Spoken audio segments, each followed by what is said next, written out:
Hi everyone, welcome to Cup of Three. My name is Ashley. I'm joined by my co-host and fiance Agu. Oh, I thought you were gonna do like a call-out thing. We're just dancing. Okay. Oh well, this is a podcast. Hi, hey guys. All right. So if this is your first time joining us, we normally have our third co-host Mabel with us. She's stepping away for a little while, but we love and miss her very much and hope she's back soon. And we cover reality shows on love and relationships. So right now we're covering Married at First Sight season 12. We just watched episode 4, Romance or Regret, where everybody meets with their new in-laws and they're getting ready to go to the honeymoons. And if you've been watching this show, you know that this episode was a lot, particularly for one couple. And I don't really want to bury the lead. I think we should just get into Chris and Paige and all the shenanigans that happen. Chris is the worst. Chris is the worst. An opinion you share with worst. most of the internet, from what I've read. It's a lot. So let's just a high-level recap what happened. So they get married. She saw some red flags that she was hanging in there. She's given him the benefit of the doubt. That night, apparently they stayed up late talking. They ended up having sex. In the morning, they ended up having sex again. And Chris said he was going to go get like menus or something so they could order breakfast. He's gone for like an hour, doesn't answer his phone. So she's just waiting in the hotel room. He comes back. She's like, hey, what happened? And he said he had a panic attack because he wasn't feeling complete attraction for her and was really freaking out about that.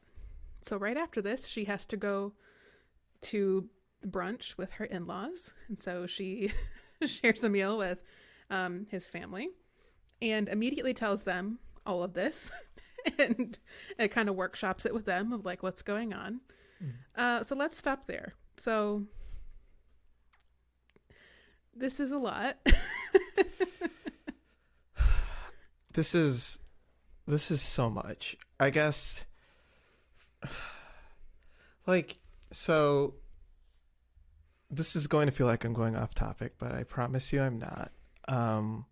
But we got we got a message from a person who listens, and I think it was on the gram, and they were saying a lot of great things, and we were like flattered. And one of the things the person mentioned was that we weren't I don't know how she worded it, but we didn't give snap judgment, that we tried to like look at both sides. And like I really appreciate that, you guys, some people see this, and we're trying to do that more often. I'm waiting for them, but there it is. Well, because it's so hard to do with Chris. That's the problem. I know. It's like it really is. It is the most difficult thing. And when we were watching this, I remember you saying like Chris is the worst PR agent for himself. Like he's so bad at describing his situation. And you not being attractive to someone is okay. But to say that, and then like this is the definition of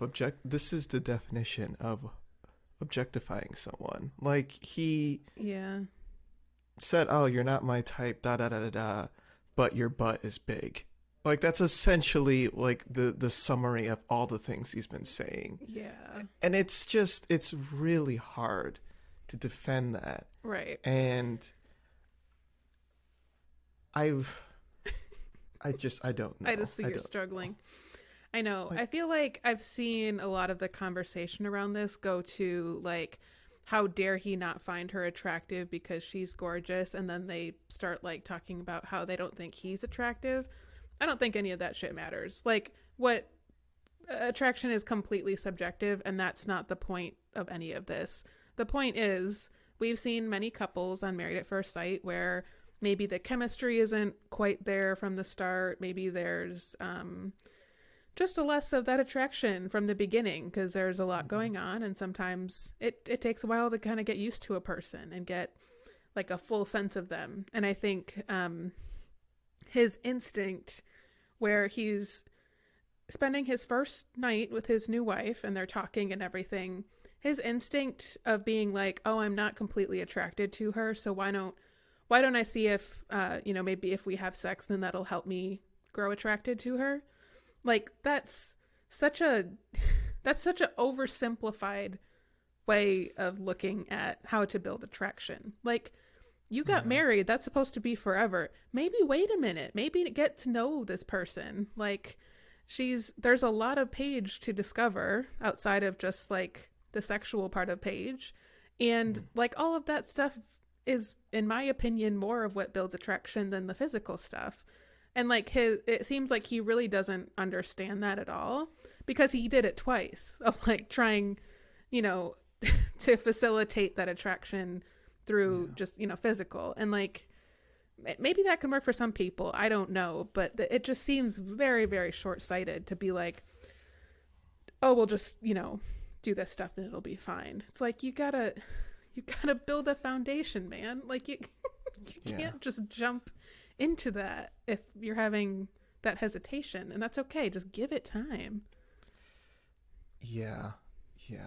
Just give it time, for sure. I think we've seen this in a few different couples, like you said, in previous seasons, and I get it. Like, it must be extremely difficult to be in a relationship with someone that you don't find attractive, especially if it seems like every relationship he's had before then, he has been extremely attracted to the person. So to go from madly in love, madly attracted to I'm not sure, I get it. I get that that's a difficult thing. But like you said, if you feel that way, maybe don't try rushing into it. And if you are going to rush into it, because I get the weird logic he has of, all right, I don't feel that attraction.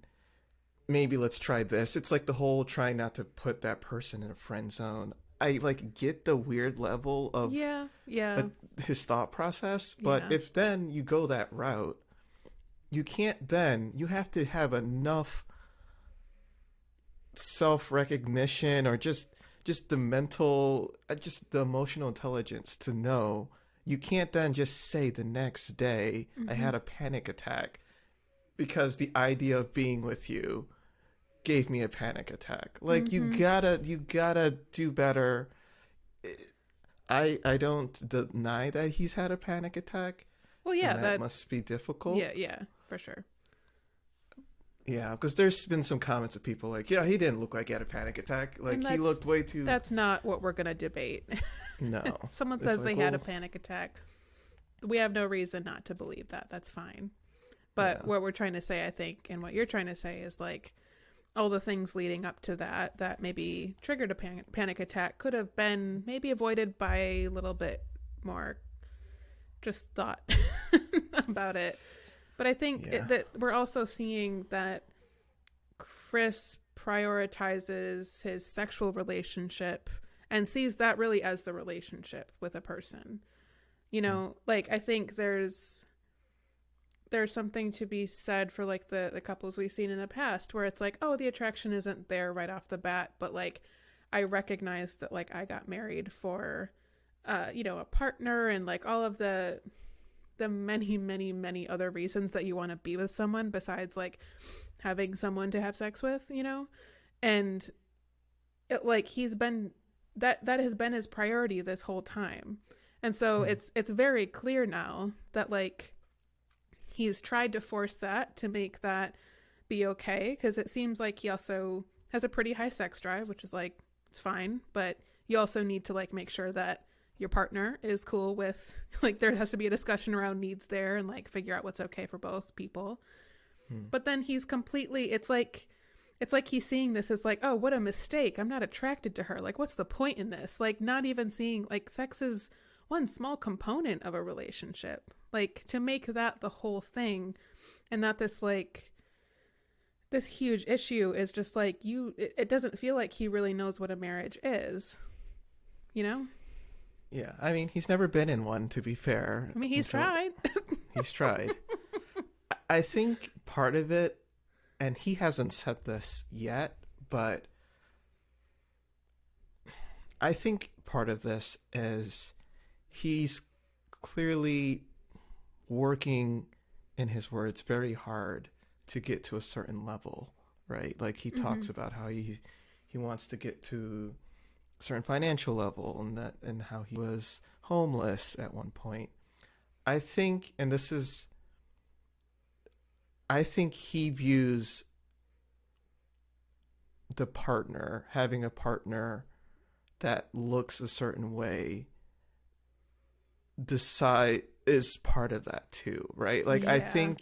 I think the concern for him is, if my partner, I think Paige is beautiful, let's say that, but I think in his head, if I have a partner that isn't gorgeous, or that isn't, or just doesn't meet whatever subjective requirements he does of appearance, that I think he views that as a failing that's a show of his character, I think. And I think that's why he could separate, because the sex and attraction, that can be two different things. So I don't disagree, but the fact that it was the next morning when he was doing his daily, like, I think that's the thing that he feels shame having her at his side. He doesn't view her as the beautiful trophy that goes with his accomplishments. The literal object of a trophy. And that is so hard. And like, I'm trying so hard to give him the benefit of the doubt. And like, let's be honest, there are people who think that way, and this is not a new thing. There's plenty of people who are this way. Yeah.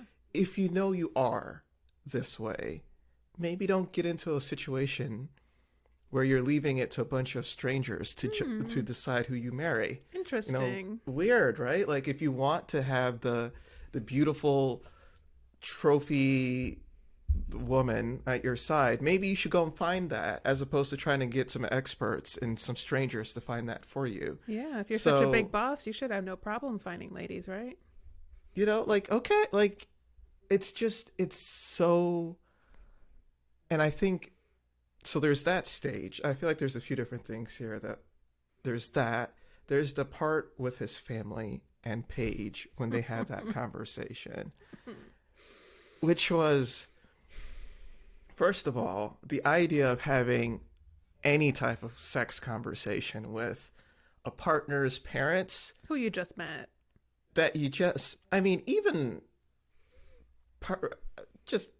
Yep. I don't even want to talk about that with my own mom in that level of detail. No. Or my own father with that level of detail. Like, not to mention someone else's. It's just weird. And it is weird. And I appreciate that so initially when she said that, I was like, oh, why are you doing this? But then you realize, like, episode beforehand, her father-in-law spent like a large portion of their conversation talking about how Chris has needs and blah blah blah blah blah. So I get it. It's like, all right, they opened up this. They want to talk about this, and they're gonna have it because their son did some weird stuff. Boy. The instinct for her to bring it up with her, in-laws was odd to me, but in some weird way, I think it did kind of. It seemed like it was good that she was like willing to talk about it and wasn't something that she was trying to like keep private or think that was something like wrong with her. And it sounds like she talked to some friends about it right away. And I'm glad that she kind of reached out to her support system, is like, this thing happened. Like, can you help me process this? Because I don't know what to make of it. Kind of a weird choice with his family, but I don't know. Maybe that just I don't know. I don't know about that.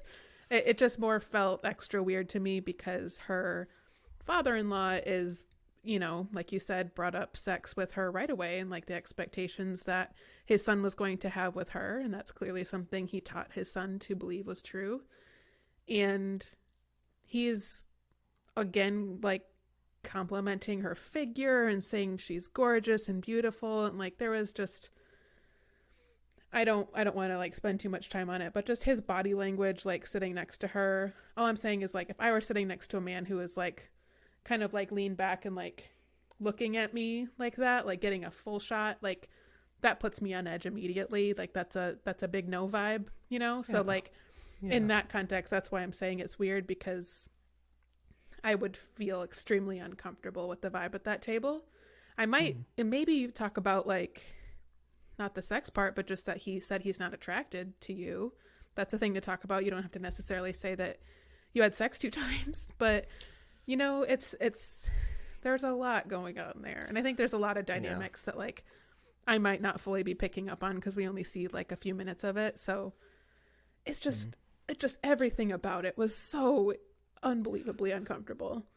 I think one of the parts of that conversation, like there's so much that's uncomfortable. I mean, this entire episode, anytime their scenes came up, I was just cringing. But when I don't know if it was the mother or aunt or it was one of the 2 ladies on his side, they're like, well, was he drunk? Well, was he like, this is the problem with having this conversation. Like they just met you.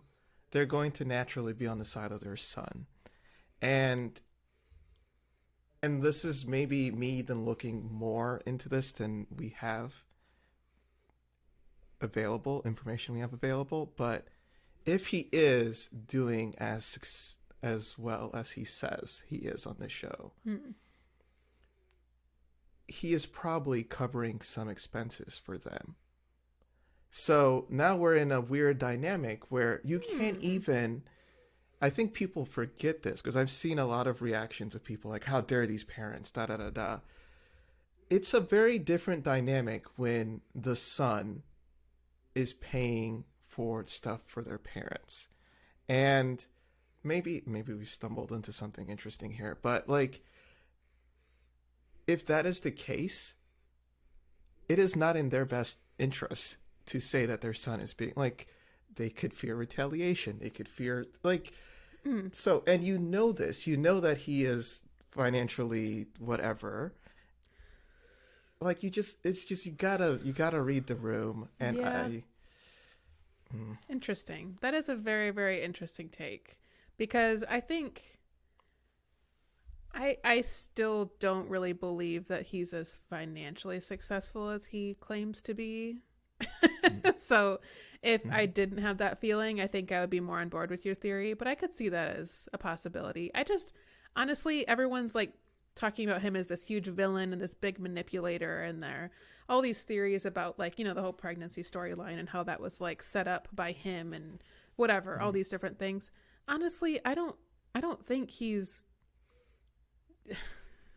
I don't know how to say this. I don't know if he's like the master manipulator. No, he's like stumbling through stuff. Yeah, I think he's just making a lot of mistakes and not knowing what to do about it. And this is just, we're seeing the wreckage in his wake, and like Paige is unfortunately going to be a casualty of that. And I really don't think there's anything larger at play. And I think when it comes to his family, more of the feeling I got was,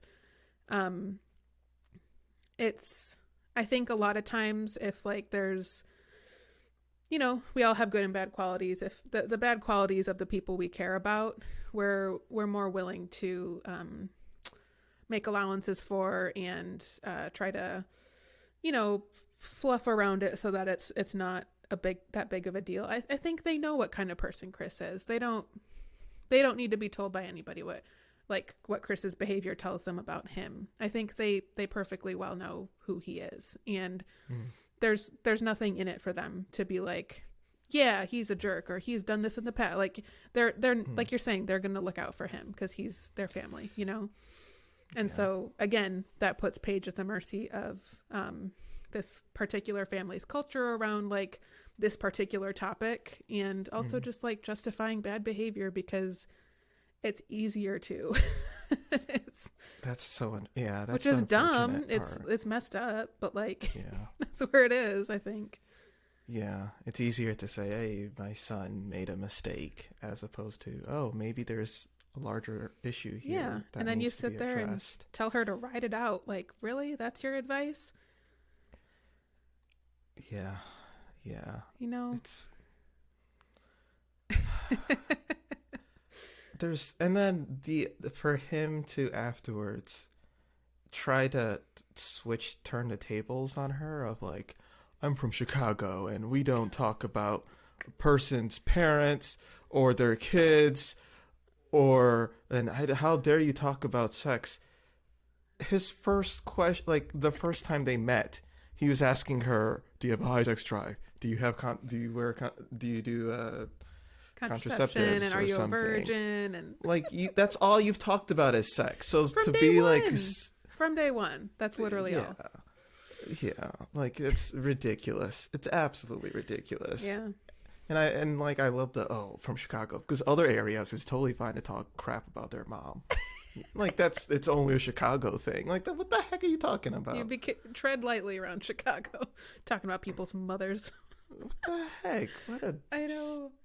It did feel a little bit like he knows he kind of messed up a little bit, and then he just like took any bit of her behavior he could like kind of pinpoint and like pretend to have a problem with, and then just stuck with it. So now I think in his eyes, he's like, okay, cool, we both messed up. Let's just call it a draw. And it's like, no, you messed up, honey, you messed up. That's it. Like, let's talk about this. But just, I mean, what is this telling us about how Chris handles conflict too? Like, he doesn't talk about what like if he had, I don't know if this is the right time would be the right time to say it, but like if that night they're talking and stuff, he's not really feeling attraction. An option could have been just to talk about that. Just bring it up instead of like trying to solve the problem himself, you know? Yeah. You know what I'm saying? Like there were other ways to kind of try to solve that problem. And he instead kind of took it on himself of like, okay, what do I need to do to like make this problem go away? When like you're in a partnership now. I know that's like, it takes a while to get used to that, but that could have been an option. Or you could have just been like, okay, yeah, this is kind of a problem, I guess, in his eyes. We can also just wait and see what happens. Yeah. We can go on a, cool honeymoon. We can hang out like this. We just see what this is. It doesn't have to, that we don't have to, I just want to use this opportunity to all the people who are hating on Zach and Mindy.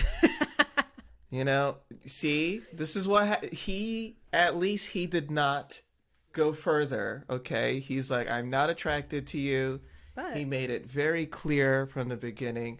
All the stuff that people were angry and mad at him for, just gonna let he you did go it the right way.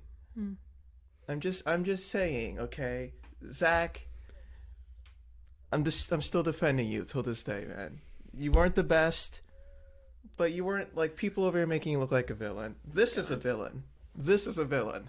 This is a clear villain. Another couple that people have drawn comparison to is Luke and Kate, because they had kind of a similar thing where Luke didn't feel attraction to Kate, but then they, had sex a couple times, and then later he used the euphemism of like they kissed and then he felt dead inside, like was completely repulsed by her apparently, yet went through with having sex. And these things are difficult to talk about, because it's like there's going to be, it's all off of just like what both parties are saying.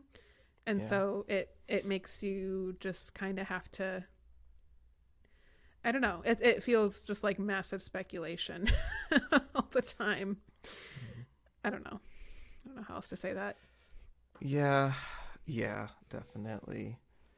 I guess before we leave Paige and Chris, I do think it's interesting to look at this from Paige's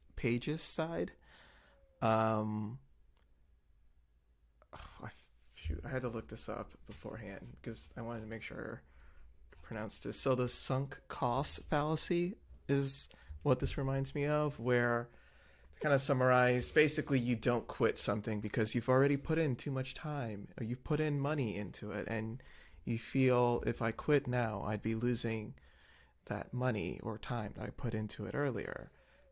Meanwhile, you're losing even more money and time by trying to make something work that is clearly not going to work. And I think so I'm a lot more familiar with this in the business world. I'm a business entrepreneurial geek or whatever, and there's this whole, I don't know. I've never heard you refer to yourself as a geek. I just thought of it just now and went with it. You're a business guy, for sure. Yeah, I find this interesting. And there's this one quote that I've seen where it's like, the best thing that can happen to you is success. The second best thing is that you fail quickly. So then that way you can give that up and try something else. Mm-hmm. And I think this is Chris has given Paige a huge opportunity. Like, he has failed quickly. That's true. Very clear that this is a bad relationship. My concern is that she is going to continue, because she has the right mentality. She has the I want this to work mentality. Which she's got the Mindy mentality. She does. Oh, okay. She does have the Mindy mentality. See what I'm saying?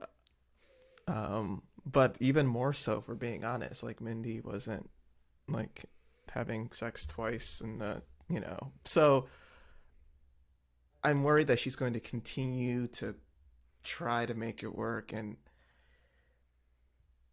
it's so unfortunate. Like, I really wish he was paired with someone else. Like, I wish he was paired with someone who would just say, this is ridiculous, I don't want this, and cut it off. Like, this season feels like it's going to be them going through this. I know. It does feel like that. I think what we've talked about in previous episodes about how her faith is really intertwined in this process. She really feels like she was led to this. She believes that this is the man that God wants her to be with.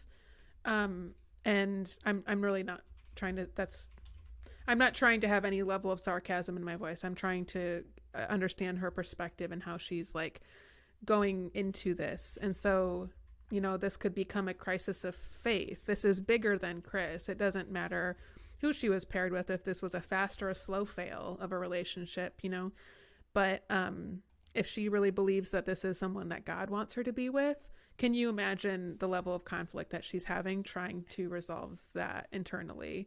Of like, why would God want me to be with this guy? Like, it seems like this isn't really a great guy. Like, I don't know if this is... like of all of her first impressions of him, I wonder what she even considers to be like the benefits of that she sees just in the very early days of being with him.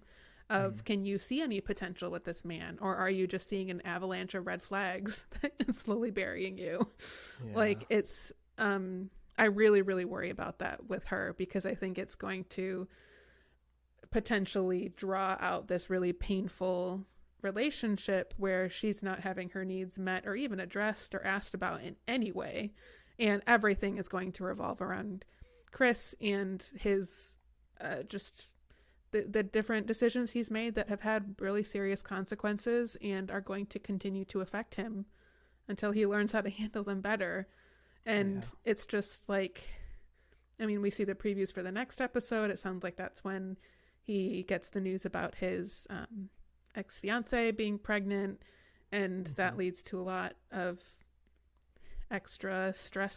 So I hate to see it. I really do, because Paige really could have like gone the distance with the correct person. Oh, for sure. Like, she's great for this.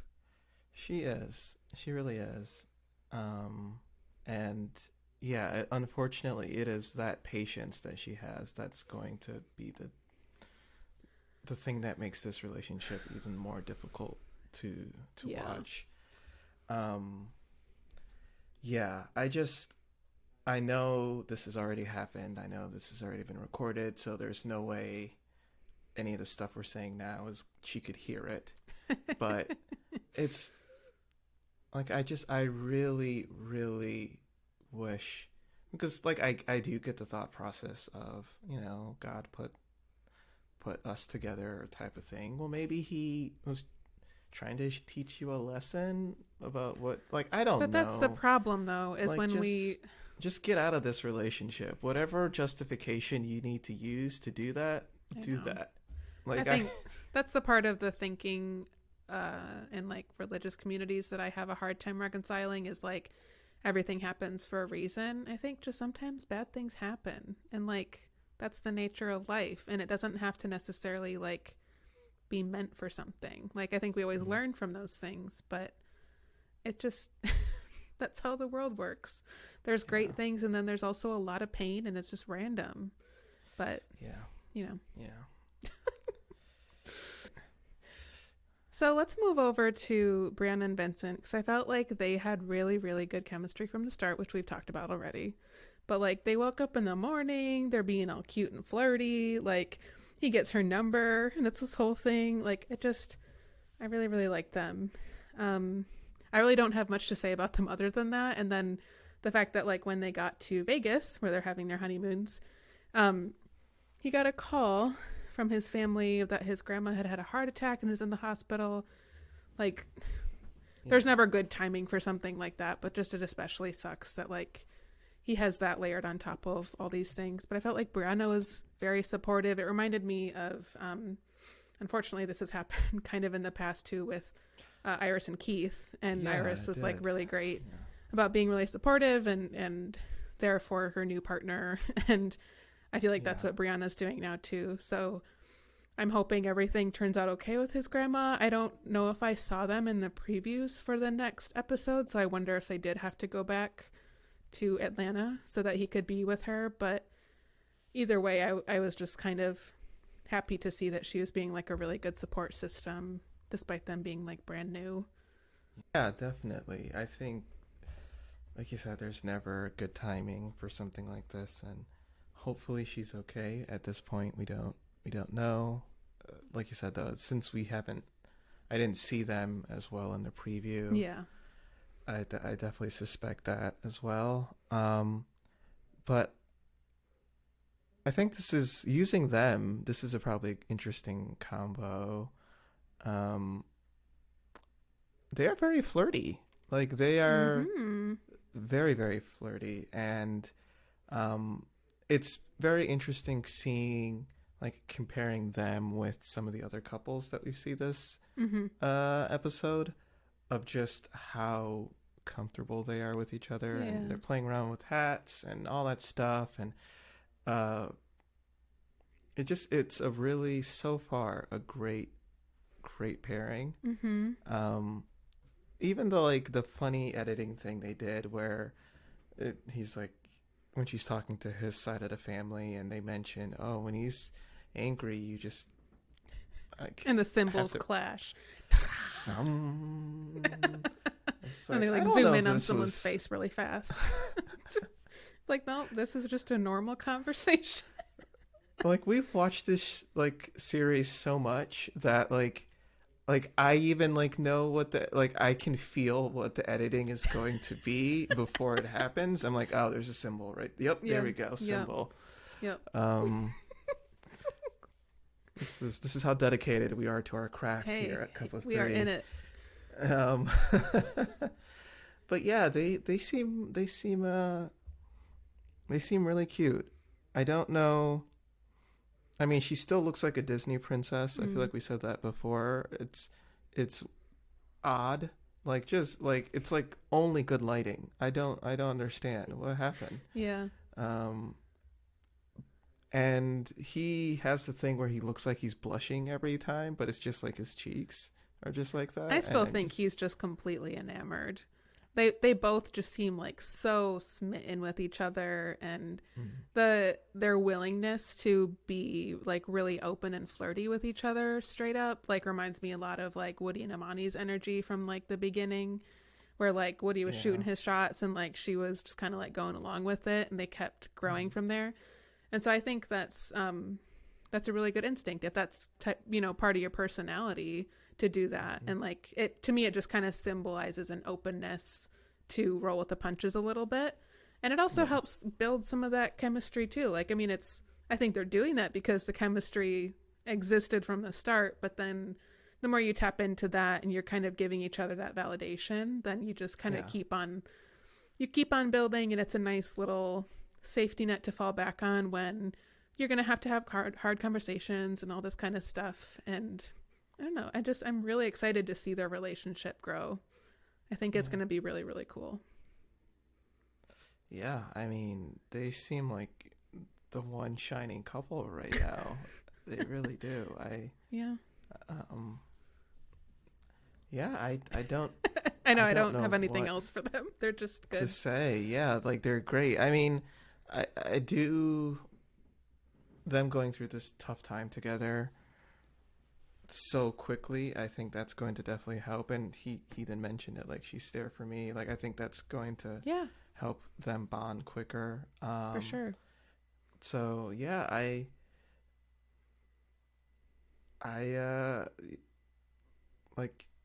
want them to stay together. Hopefully they do. They seem great. Yeah, I like them very much. Let's talk about Ryan and Clara. So I think the things that stood out to me was, I mean, they seem to have like decent chemistry. They were kind of just chatty and a little bit of that like nervous talking, it felt like, mostly from her, honestly. But the thing that was interesting, I thought, was like when she met with her in-laws and they were talking about, and he talked about this too, about how they're pretty religious, conservative, and she apparently used to be like more part of like a religious community and like kind of left that and doesn't really see herself rejoining that anytime soon. So what do you think about that? Like when one person has a pretty religious family and like is pretty religious, and the other person has kind of left that space. How do you think that'll work for them? I mean, I think that's a big deal. I mean, not to go into myself or us that much, but like I think that was because we feel the same way about certain religious things. I think that was a huge factor with us. And so I definitely think it could be an issue. Honestly, the more I see them together, the more I'm not so sure about them. I think, weirdly, before we'd seen scenes with them together, I was like, oh, this is going to work. And I still do. I'm like, if I had to put a number, I'm still like 60% they're going to stay together. But I've probably gone from like 40% no to no. Well, it's like from like 10% no to 40% no.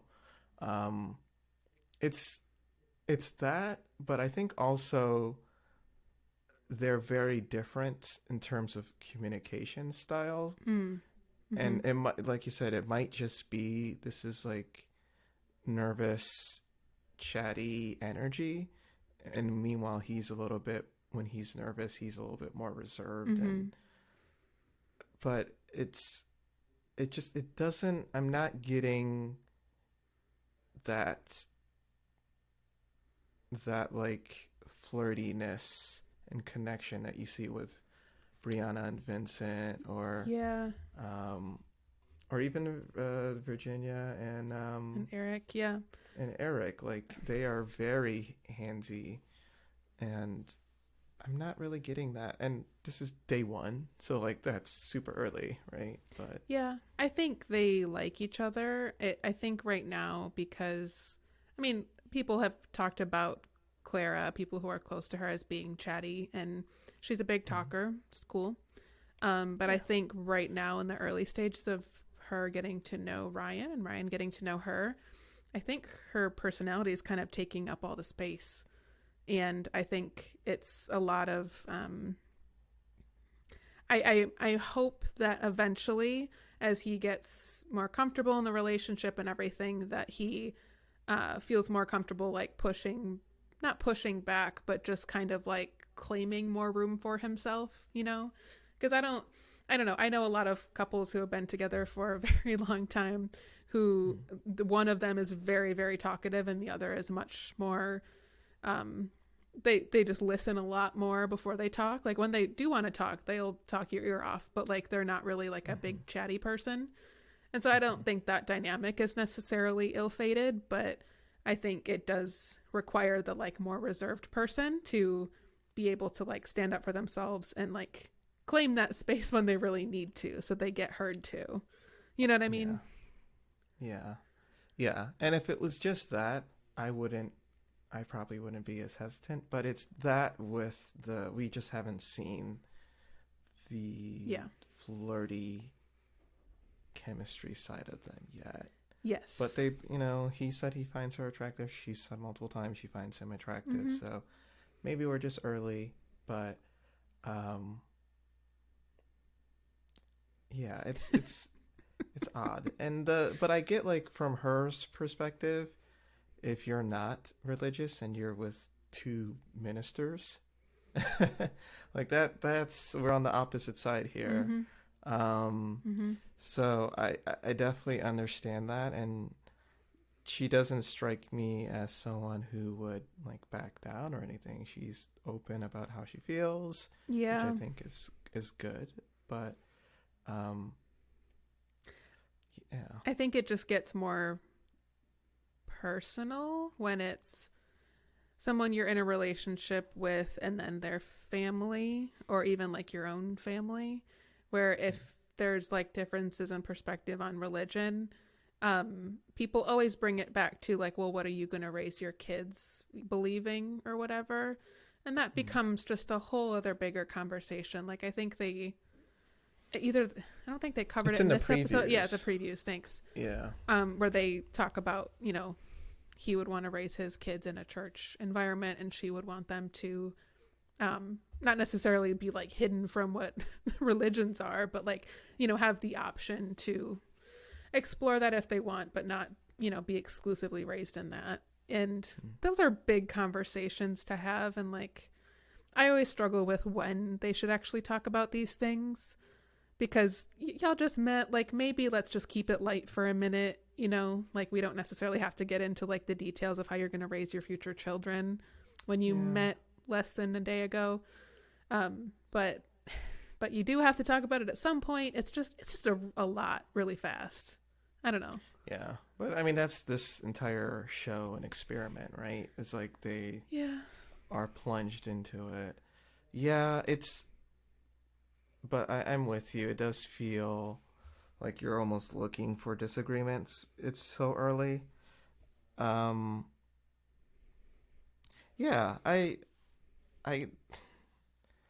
like the fact that they both have gone to Vegas multiple times already, and like there's a lot of, they seem like they are in the same friend group. It feels that way. So I'm still leaning towards yes on them. But I could see that becoming a factor for sure. And I think part of this, and they haven't really touched upon it yet, but he is clearly a person who's like who appreciates structure, and I'm getting a little bit more like wild and free from her. This could be surface level. Like I'm not confident with this take, but it's just I think that is going to play a factor at a certain point, where if you are someone like that who is like, he is so focused that he is waking up like to work out 2 hours a day and all this stuff, right? Like he is a very regimented person at times, but then it's also likes to drink and party and stuff like that. So I get that he has multiple sides, but I think that could be a factor too. But I don't feel like we have nearly enough on them to like To know, that's how I feel, at least. It just seems like we've seen like Chris and 3 Paige. seconds of them together. Yeah, it's all Chris and Paige. They took up all the oxygen in the All room. of it. And it seems like that will continue to be true, because everything with them will become like part of the group's issues now. And I'm not looking forward to that, but we'll see. We'll pick out something interesting to talk about from it, other than everybody's mad. This is like off topic a little bit, but like the preview where like Eric is like telling Chris, you gotta respect this woman, and if you're in this experiment, shut the fudge up. Shut up. No one asked you for your opinion. Like he's doing the right thing, and I really appreciate it, but there's nothing I hate more than like some lecture-y from like, who the hell are you? Who are you lecturing? It's a little weird, like virtue signal-y kind of thing. Ugh. Be like, respect women. Like, be really upset about it. Like, dude, please popular respect opinion, women. man. Yeah, it's just My theory and my like snap judgment reaction to that was that Eric and Virginia, like, because they're in Vegas and because Virginia's Virginia, he's just like starting to like get up to her party level because they're on their honeymoon, and so I think he's just tipsy. Maybe. Like, the man It's never gets to possible. be reckless. Like, he's a pilot. He can't be hungover. He can't, like, he's got to be take care of himself and Oh, all that boy. stuff. That's my theory. Is this going to be a problem? Is this going to be like that movie with, what's it, Denzel Washington flying a plane drunk? I'm going way too deep with the references, but I mean, he's on Yeah. his honeymoon. He can do whatever he wants. It's fine. It's just, who knows? We'll see. well, smooth transition to that. Yeah, I was going to say, guess. let's just hang out in Eric and Virginia world. Yeah. Yeah, I just wrote down, this is literally in my notes. He thinks she's hot, so they'll be fine. He does think. He like had his hand on her thigh. Like, it was entire upper episode. thigh. This was like wink, wink Yeah. kind of thing. And I'm not dressed the best right now, so I realize I'm What? in a glass house throwing stones, but can we get some well-fitting clothes for this man? Like, all his clothes it's like a little too baggy. Like, he looks like a kid playing dress up. No. And it frustrates me because he's not a bad-looking guy. He's but just wear, like, no more hoodies. Let's stop that. Like, it's okay having some, but like the weird like half flannel, half hoodie thing that he was rocking, like, I saw that. I've seen that at Forever 21. Okay, you're too old for that. You're in your 40s, 30s? 30s. 36 or something. 38. I just Yeah. get wear what I'm wearing now. Wear a sweater that has no branding on it. It just fits you well. You'll be fine. Like, you're a good-looking guy. Mm-hmm. Get the focus on that instead of your clothes. And then his t-shirts are always too big. I wonder if this is a thing where, like, because for work he always has to wear this very pristine, sort of very, very specific, attire. And I'm sure they have all these things about it being pressed and all this stuff. I wonder if, like, by contrast, when he's not at work, it's just like, I want to wear the complete opposite of that. You know what I mean? Like, if you're like, I have know people who work like in the healthcare industry, so they wear scrubs all the time. So like when they're not at work, they always like wear really nice outfits and they're very like stylish and everything. And I think it's just kind of like, I just want to wear what I want to wear, but because you're so sick of wearing one thing, you kind of go to the other extreme.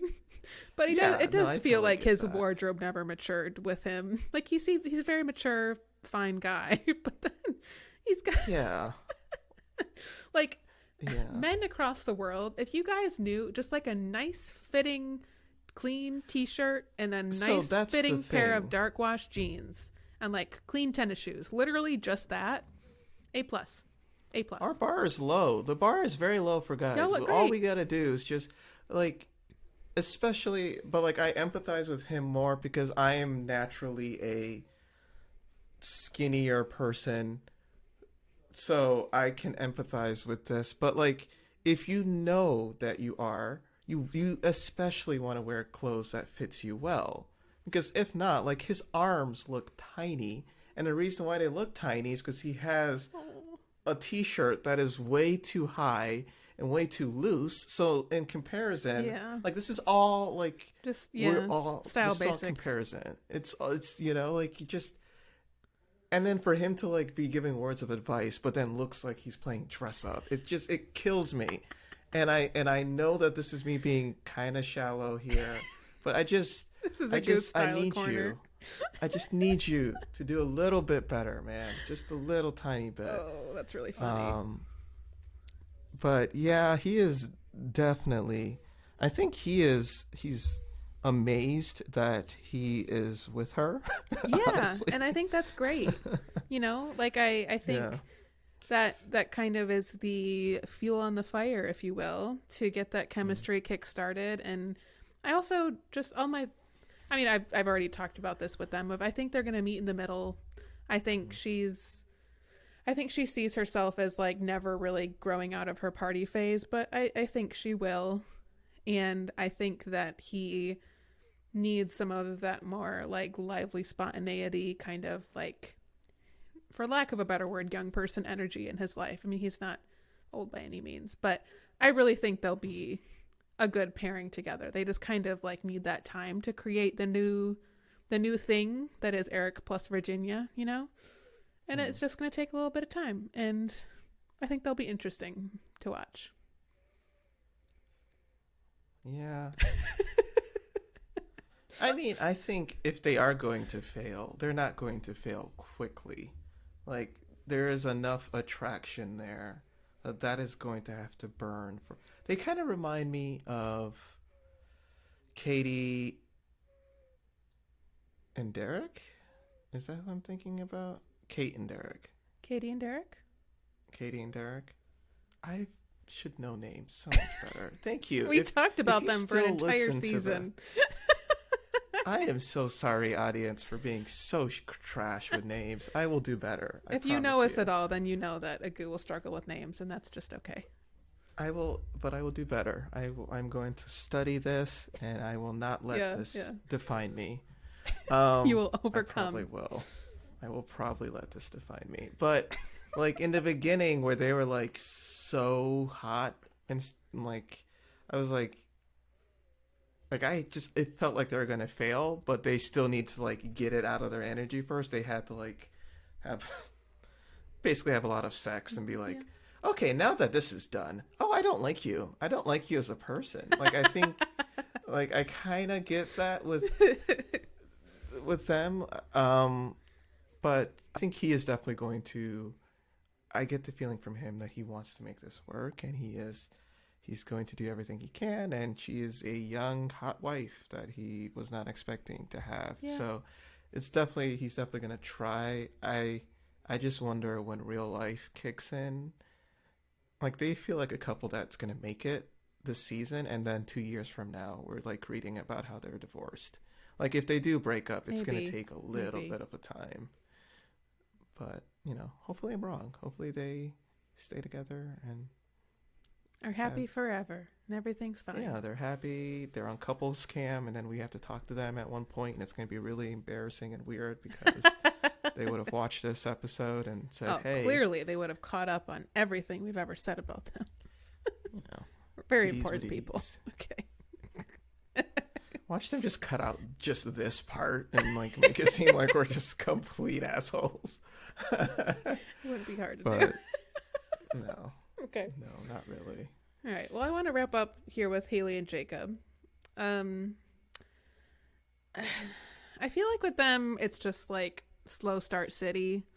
It feels like they're both waiting for the other to make a move, but even if the other one made a move, then somehow it would be a problem.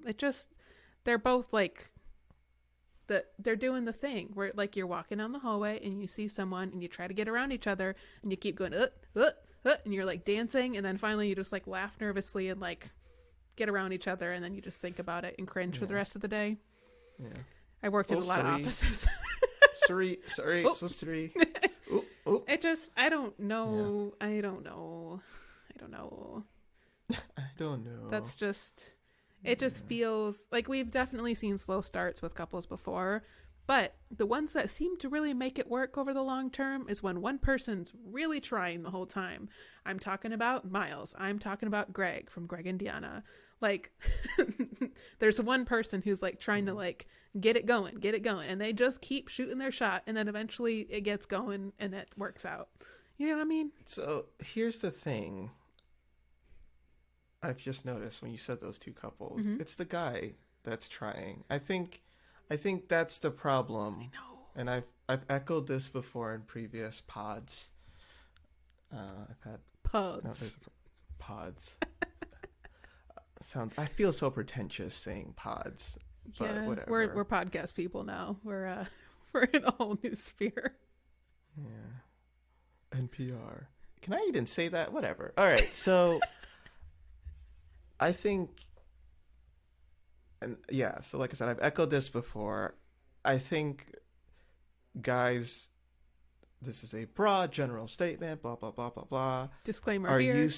Disclaimer here, disclaimer there. Please don't try this drug if you have a history of heart problems. I think guys are a little bit more accustomed to basically having to try really hard to get a relationship to start. The chase, if you will. Yeah. I mean, not everyone. I'm sure The Rock doesn't have to do that much work. But generally... I was waiting for you to mention him.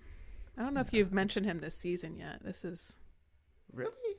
I thought I was like doing once an episode.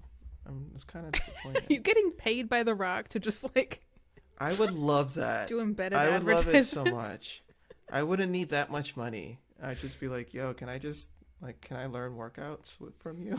That's all I need. I want to get swole. Okay. But I think that it typically, when it's the guy who is, like you said, a Greg, a Miles, we're a little bit more accustomed to that. And with this couple, he doesn't feel like the guy who was going to continuously shoot his shot. Not in the least. And I know the editing has been rough on him. Oh my God, yes. Like, I think you mentioned like he had this thing about... yeah.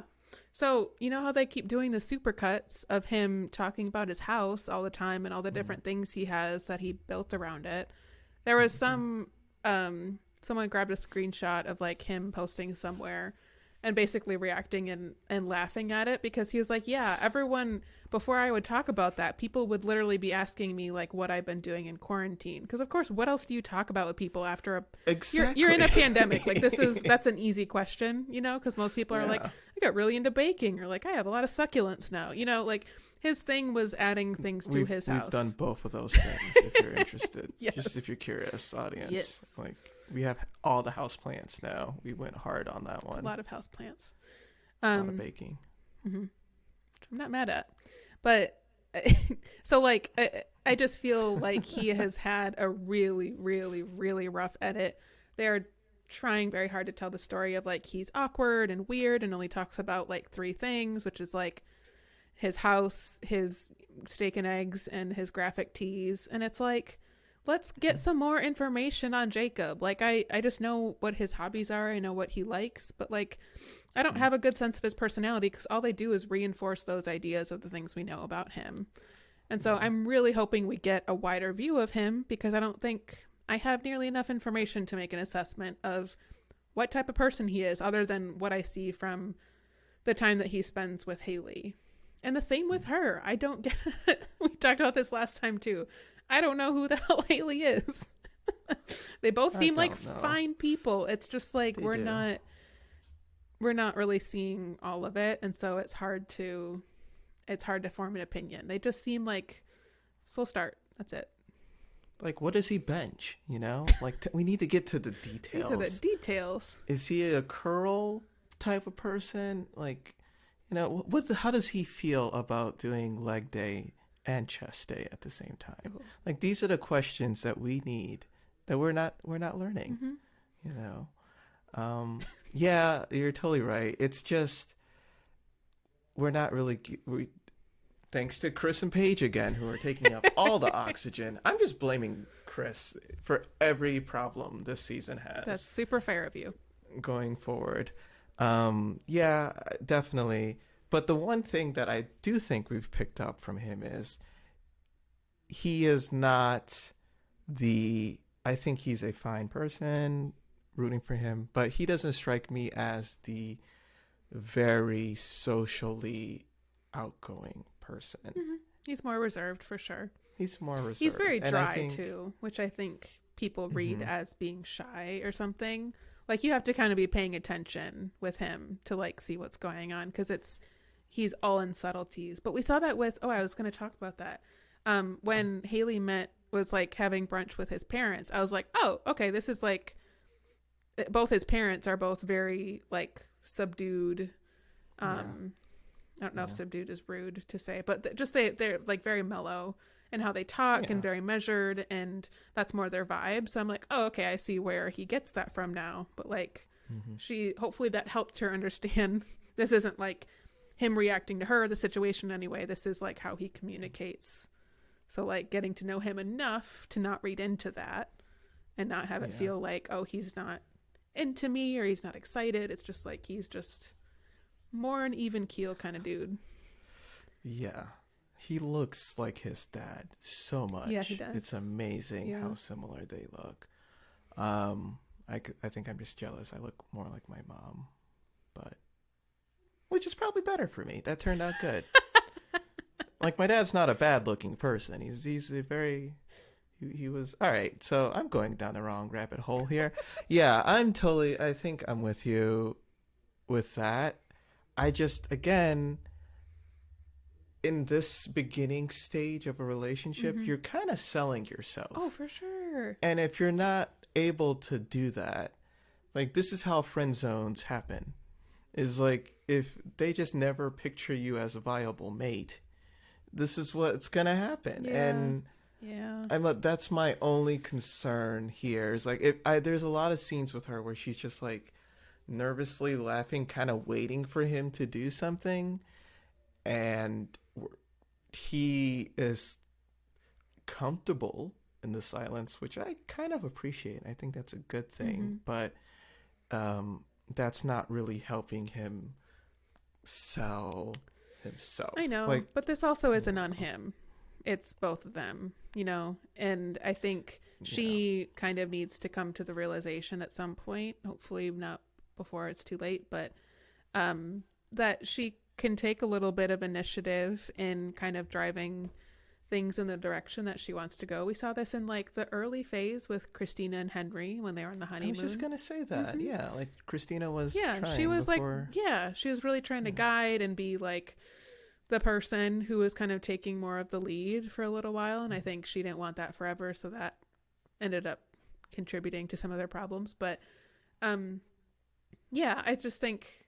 I think overall, like, for women, it's just a good thing to think about. It's like, hey, we don't have to wait for the perfect person to do these things for us. We can also create that environment and scenario for ourselves and have them participate and get what we want and need. And it's also great for the other person because we're showing them what we want and what makes us happy. And so I think it's kind of like a product of gender roles and how society kind of raises women to approach romantic relationships. But